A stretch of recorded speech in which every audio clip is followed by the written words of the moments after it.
สบายดีทุกคนมาพบกับดาลีผู้สาวเราเนื้อพร้อมกับขัวน้อยๆของเฮาเซนเก่าเซนเคยเนาะมื้อนี้ลิสิมาเข้าครัวอีกหนึ่งเป็น2เมนูเนาะมื้อนี้เฮาสิมาเข้าครัวเซนเก่าเซนเคยมื้อนี้เฮาสิเฮ็ดเมนูยอดฮิตเมนูที่เฮาเฮ็ดตลอดเนาะก็คือเมนูที่พ่อมักก็คือปลาราดพริกนั่นเองมื้อนี้ลิสิเฮ็ดเป็นเมนูปลาราดพริกแล้วก็แกงสาหร่ายเนาะแกงสาหร่ายนี่เป็นเมนูที่แบบลิมักเนาะเดี๋ยวเฮาสิมาเบิ่งว่าเมนูของเฮาในมื้อนี้สิออกมาหน้าตาเป็นแบบใดเนาะผ่านมา FC ทุกคนอาจจะเคยเห็นในคลิปผ่านๆมาเพราะว่าลิเคยเฮ็ดไปแล้วแต่บางคนอาจจะบ่เห็นและบางคนอาจจะอยากเห็นอีกเนาะเดี๋ยวเรามาเบิ่งวิธีการเฮ็ดแล้วก็เบิ่งในคลิปนี้เนาะว่าสิออกมาในรูปแบบใดกับหน้าตาอาหารของเฮาในมื้อนี้ก่อนที่จะไปเบิ่งไปชมอย่าลืมกดกระดิ่งแจ้งเตือนพร้อมกดติดตามไว้เด้อทุกคนเพื่อจะบ่ได้พลาดคลิปต่อๆไปที่ลีจะหลงเนาะอยู่ในซองลีอ่ะมื้อนี้ก็ถือว่าเมื่อยเวียกเมื่อยงานหลายสิ่งหลายอย่างเนาะทุกคนเนาะบ่ว่าจะตื่นมาส่งเครื่องส่งของเฮ็ดเวียกเฮ็ดงานเนาะแล้วก็พอดีมีการแปรงห้องน้ำเรือนแหน่น้อยหนึ่งให้เขาเจ้ามาแปรงห้องน้ำเรือนให้เนาะแล้วก็เลยว่ายุ่งยากหลายสิ่งหลายอย่างเนาะก็เลยได้ครัวกินค่ำได้น้อยหนึ่งได้ไปตลาดฮักกะหมาเนาะเดี๋ยวเรามาเข้าครัวนำกันมาเบิ่งเมนูของเราในมื้อนี้ว่าเป็นแบบใดเนาะเดี๋ยวไปเบิ่งไปชมพร้อมๆกันเลย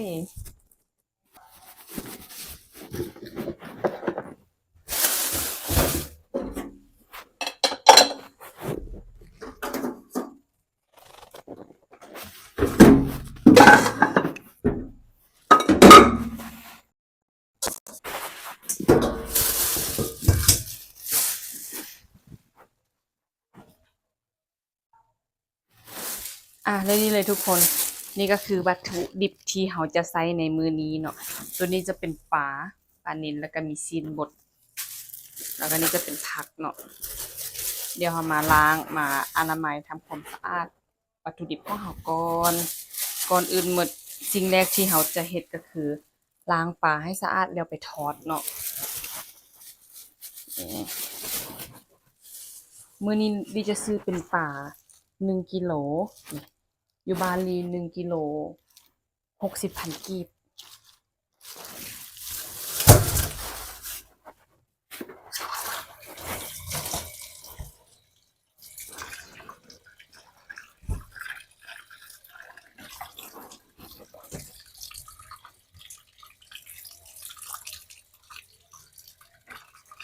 จับเด้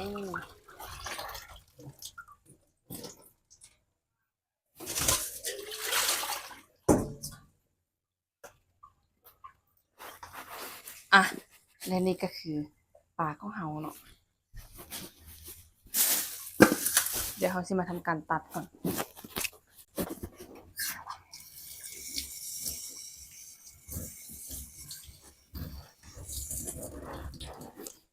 ตอนนี้เพิ่นบ่ปาดมาให้เราสิได้ปาดก่อนทุกคน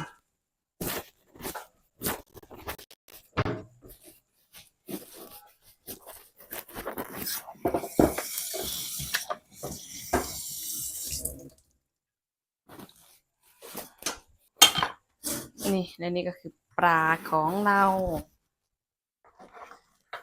สิมาหั่นมื้อนี้เราสิทอดเป็นโตเลยเด้อทุกคนเนื้อซอยฟันก่อนเนาะ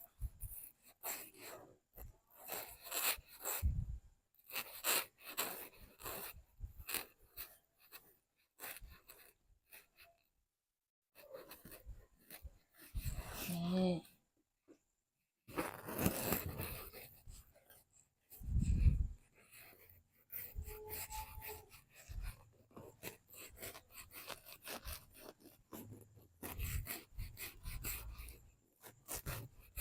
โอเค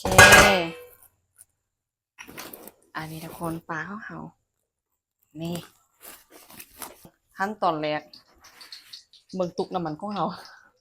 ใหญ่แฮงเราสิทอดปลาเราต้องได้ใส่น้ำมันหลายนิดนึงเพราะว่าเราสิทอดเป็นโตคันถ้าน้ำมันบ่ท่วมปลาแล้วมันสิเฮ็ดให้ปลาติดหม้อเนาะก็เลยว่าต้องได้ใส่น้ำมันหลายเดี๋ยวเติมน้ำมันลงไป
อั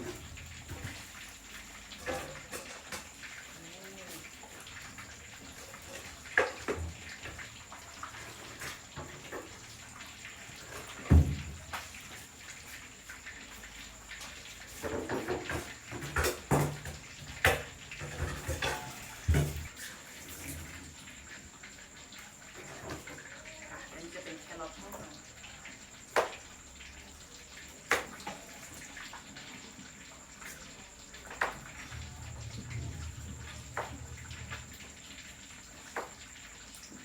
ก็เป็นลูกเต้าเป็นมีเล็กน้อย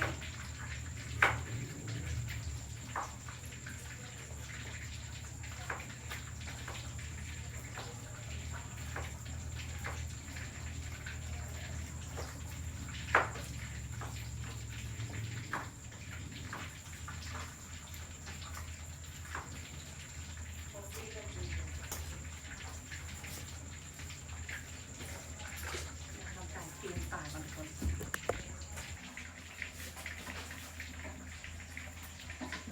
ยางนี้ยางเละ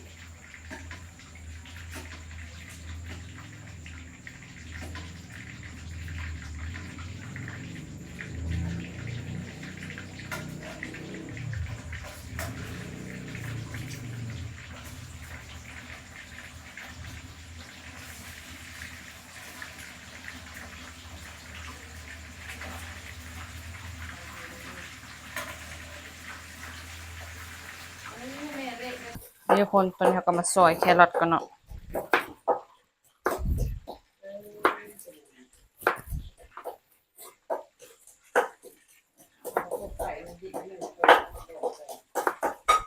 เทียบบัวใส่มันเข้ามาแม่จับใส่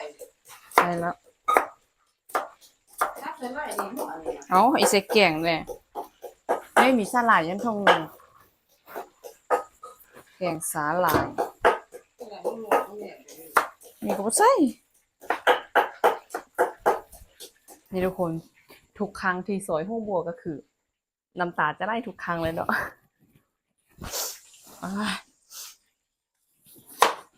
สับให้มันแล้วก่อนให้ฮูวิธีแกตัวนี้บอกเลยเด้อ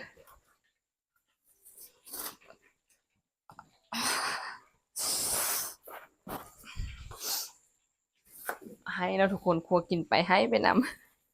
บ่แม่นให้ยังไงซอยหัวบัวแล้วน้ำตาย้อย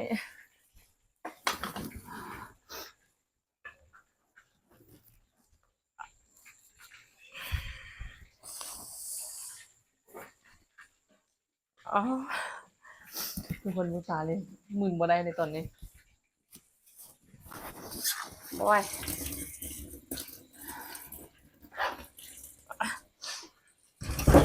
ทุกคนบ่น้ำตาย้อยไปนำครัวกินไปนำตอนนี้นะ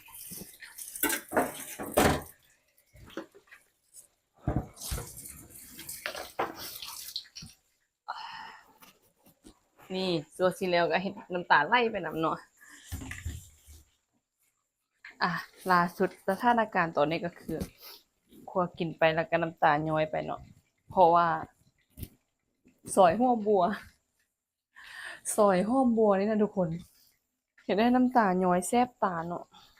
ก็เลยว่าน้ำตาตกไปนำเมนูนี้บ่น่าเฮ็ดตลอดแล้วพอสิได้ให้ทุกมื้อโดนๆเฮ็ดเทื่อนึงพอเมนูนี้นะบูหานเพิ่นว่าคันถ้าว่าซอยหอมบัวเราน้ำตาย้อยแซ่บตาแปลว่าแม่ย่าบ่ฮักแม่นไผสิบ่ย้อยเนาะทุกคนเบิ่งดูหอมบัวนี่น่ะบักแซ่บๆแซ่บตาน่ะเอ้าแม่ย่าบ่ฮักก็คือบ่ฮักเนาะบูหานเพิ่นว่าแต่บ่ฮู้ว่าแม่นความจริงบ่เนาะแต่ว่าทุกครั้งที่เฮาคั่วกินก็คือจะย้อยทุกครั้งเลยเนาะประมาณนี้นะทุกคนนี่ทุกคนและปลาของเฮาก็สุกเป็นที่เรียบร้อยแล้วนี่เดี๋ยวเฮาสิมาเฮ็ดน้ำราดพริกก็คือน้ำเพื่อราดตัวปลาเนาะนี่เพื่อราดปลาตัวนี้เป็นปลาราดพริกกันนี่นะแซ่บบ่เกือบสุกโพดเกือบไปแล้วแม่นล่ะเดี๋ยวเฮามาซอยมักเล่นกันก่อน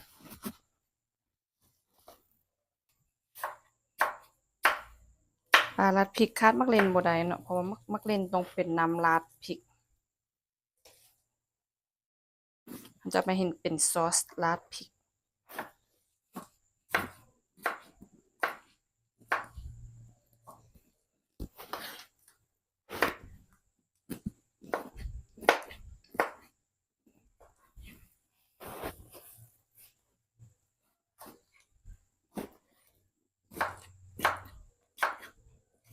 แม่นแล้วมักพริกเขาก็มีเฮ้อ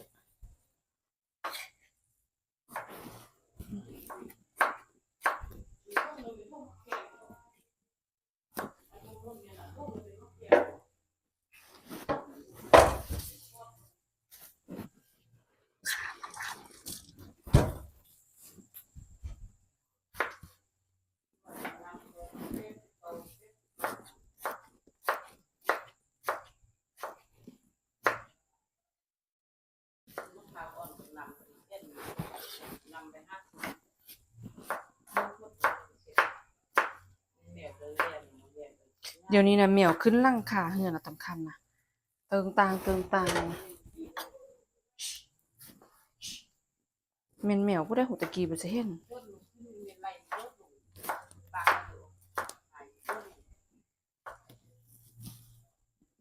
ขึ้นมาบ่ทีเหนียวละ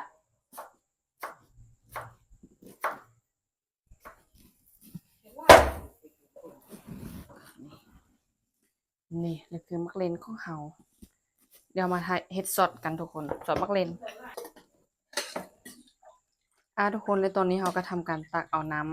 ำมันออกก่อนเนาะเพื่อจะทำการคั่วเฮาจะบ่ล้างหม้อเลยเด้อทุกคนเพราะว่าตัวนี้จะเป็นน้ำหม้อที่เฮาทอดปลาเฮาจะใส่ทำการคั่วซอสปลาราดพริกเลยเนาะนี่เราจะจงไว้น้ำมันน้อยนึงตัวนี้ก็จะเป็นหม้อตอกน้ำมันของเฮาอันนี้ฮานลีค่ายเองเนาะฮานแม่ค้าค่ายเองใส่เองเอามาไว้นี่ก่อนและนี่ก็จะเป็นเครื่องเฮาเกียมคั่วหน้าในมื้อนี้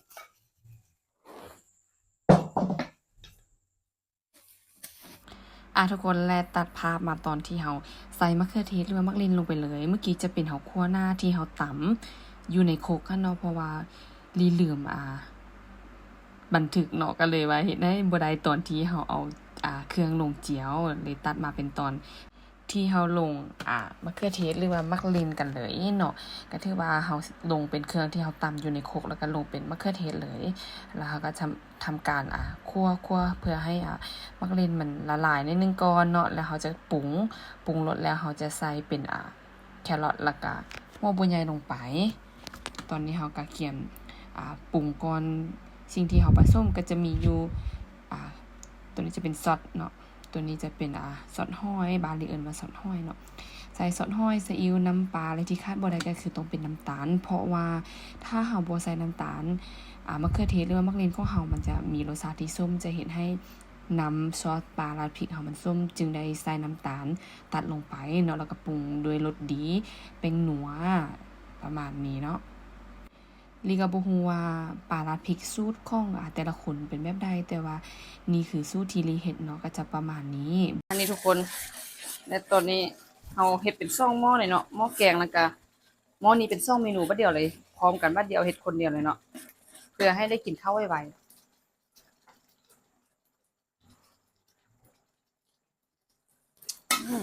โอเค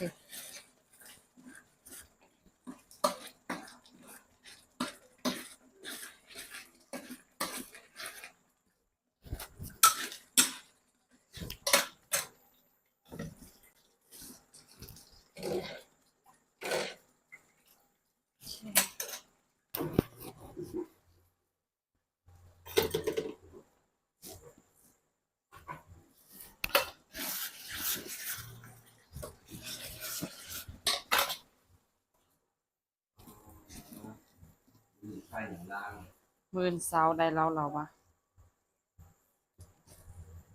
สร้างกับกิ้งจำเป็นร้าน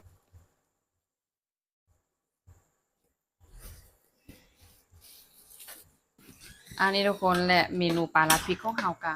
แล้วเป็นที่เรียบร้อยแล้วเนาะเดี๋ยวเฮาสิใส่เป็นหัวบัวเทียมลงไปที่คนบันนี้ก็รู้แล้วในเด็กได้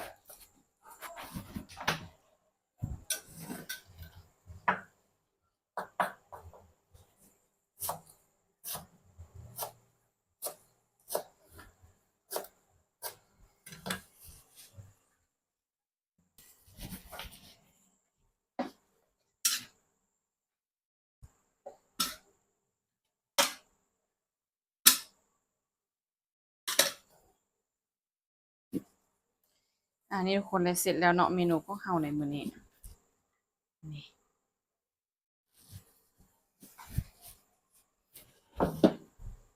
ประวนซอกเมนูปลาลัดพริกของเฮาก็เสร็จเป็นที่เรียบร้อยแล้วทุกคนน่าแซ่บแฮงนี่นี่เดี๋ยวอย่างอีกหนึ่งเมนูเนาะเดี๋ยวเรามาเบิ่งนำกัน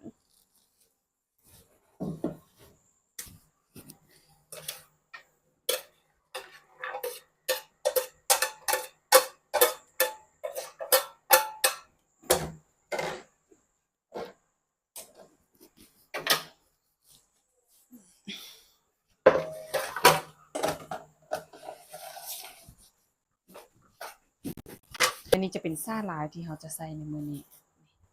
นี่จะใส่เป็นซ่าหลายแห้งได้สิเลยเมนูซ่าหลายของเฮาในมื้อนี้เล็งไฟขึ้นอีกก่อน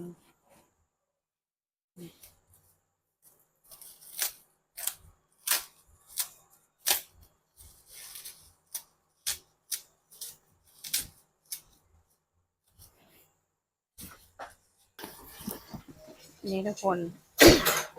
นี่จะเป็นแกงซ่าหลายของเฮาในมื้อนี้บ่มีมักสูบ่มีมักน้อยก็เลยว่าใส่แต่แครอทเนาะยังบ่ทันสุกเทื่อแล้วนี่ก็เป็นน้ำปลาร้าพริกที่เฮายังเหลือเฮาเฮ็ดเพื่อไว้ใส่ได้อีกโตหนึงเนาะนี่และนี่จะเป็นเมนูปลาร้าพริกของเฮาในมื้อนี้ก็ถือว่าสำเร็จไปแล้วนี่เป็นได้ทุกคนนะแซ่บบ่อาปากโจงโปงเลยเนาะอืม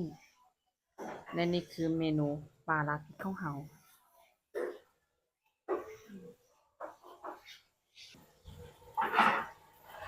อันทุกคนก็ถือว่าสำเร็จไปแล้วเนาะเมนูที่สองของเฮาเดี๋ยวได้ทุกคนนะแซ่บแฮงเนาะนี่สุกเป็นที่เรียบร้อยแล้วเนาะนี่ทุกคนและเมนูของเฮาเมนูที่สองก็คือแกงแล้วเนาะเดี๋ยวเราไปกินข้าวกัน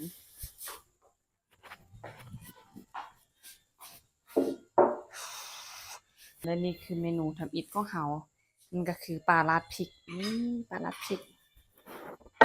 และเมนูที่สองก็คือแกงซ่าหลาย